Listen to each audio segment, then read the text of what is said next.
ಮಾನ್ಯ ಡಿ.ಕೆ. ಸುರೇಶ್ ಅವರೇ, ನಿಮ್ಮ ಬಗ್ಗೆ ವೈಯಕ್ತಿಕವಾದ ದ್ವೇಷ ನನಗೇನೂ ಇಲ್ಲ. ಆದರೆ ದಕ್ಷಿಣ ಭಾರತದ ರಾಜ್ಯಗಳ ಪ್ರತ್ಯೇಕ ರಾಷ್ಟ್ರದ ಬೇಡಿಕೆಯನ್ನು ಇಡಬೇಕಾಗಿತ್ತೆ ಅನ್ನಂತ ನಿಮ್ಮ ಹೇಳಿಕೆ ಇದೆಯಲ್ಲ, ಈ ಹೇಳಿಕೆಯ ವಿರುದ್ಧ ನಾವೆಲ್ಲ ಇದ್ದೇವೆ. ಇದು ರಾಷ್ಟ್ರದ್ರೋಹಿ ಹೇಳಿಕೆ ಅಂತ ನಿಮ್ಗೆ ಅನ್ಸಲ್ವಾ? ದೇಶವನ್ನ ವಿಭಜನೆ ಮಾಡಂತ ಹೇಳಿಕೆ ರಾಷ್ಟ್ರದ್ರೋಹಿ ಹೇಳಿಕೆ ಅಲ್ವಾ? ನಿಮ್ಮನ್ನ ಗುಂಡಿಟ್ಟು ಕೊಲ್ಲಬೇಕು ಅನ್ನೋಂಥ ಮಾತು ನಾನು ಎಲ್ಲೂ ಹೇಳಿಲ್ಲ, ಹೇಳೋದೂ ಇಲ್ಲ.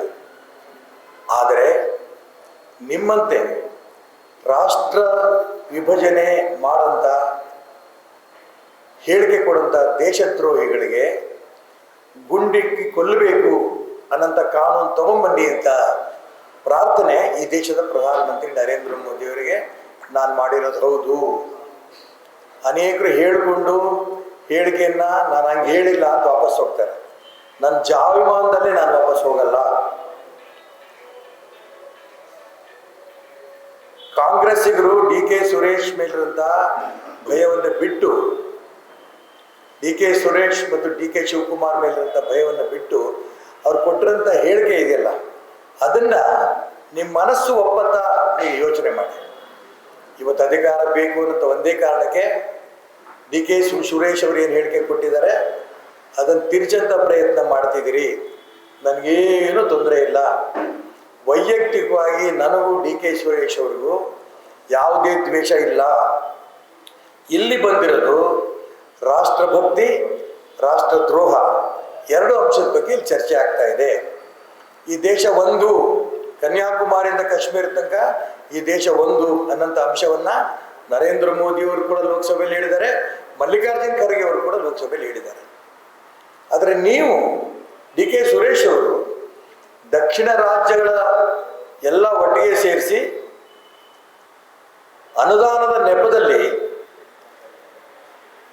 ಬೇರೆ ರಾಷ್ಟ್ರವನ್ನ, ದಕ್ಷಿಣ ಭಾರತವನ್ನ ಕೇಳಂತ ಪರಿಸ್ಥಿತಿ ಬರುತ್ತೇನಂತ ಮಾತು ಹೇಳಿದಿರಲ್ಲ, ಇದು ರಾಷ್ಟ್ರದ್ರೋಹದ ಹೇಳಿಕೆ ಅಲ್ವಾ?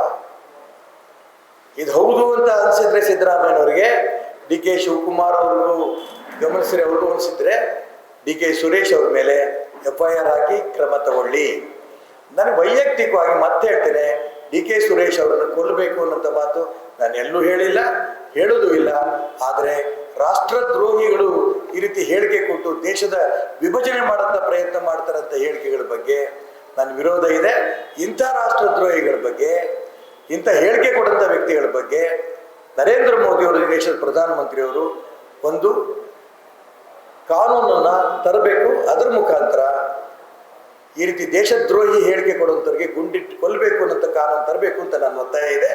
ನಾಳೆನೇ ನಾನು ಈ ದೇಶದ ಪ್ರಧಾನಮಂತ್ರಿಯವರಿಗೆ ಮತ್ತು ಈ ದೇಶದ ಗೃಹ ಮಂತ್ರಿ ಅಮಿತ್ ಶಾ ಅವರಿಗೆ ಪತ್ರ ಬರೆಯೋಗಿದ್ದೇನೆ. ಈ ರೀತಿ ದೇಶದಲ್ಲಿ ದೇಶ ವಿಭಜನೆ ಮಾಡೋಂಥ ಹೇಳಿಕೆ ಕೊಡೋರಿಗೆ, ಅದಕ್ಕೆ ಬೆಂಬಲ ಕೊಡುವಂಥವ್ರ ಬಗ್ಗೆ ಕ್ರಮ ತಗೊಂಡಂಥ ಒಂದು ಕಾನೂನು ತರಬೇಕು ಅನ್ನೋಂಥ ಒಂದು ಪತ್ರವನ್ನು ಕೂಡ ನಾನು ನಾಳೆ ಪ್ರಧಾನಮಂತ್ರಿಯವರಿಗೆ, ಗೃಹ ಮಂತ್ರಿಯವರಿಗೆ ಬರೆಯಲಿದ್ದೇನೆ. ಬೆಂಗಳೂರಿನಿಂದ ಮಂಗಳೂರುವರೆಗೆ, ಬೀದರ್ನಿಂದ ಚಾಮರಾಜನಗರದವರೆಗೆ ನಿಮ್ಮ ಸುದ್ದಿ ನಿಮ್ಮದೇ ಭಾಷೆಯಲ್ಲಿ. ಕರ್ನಾಟಕ ತಕ್.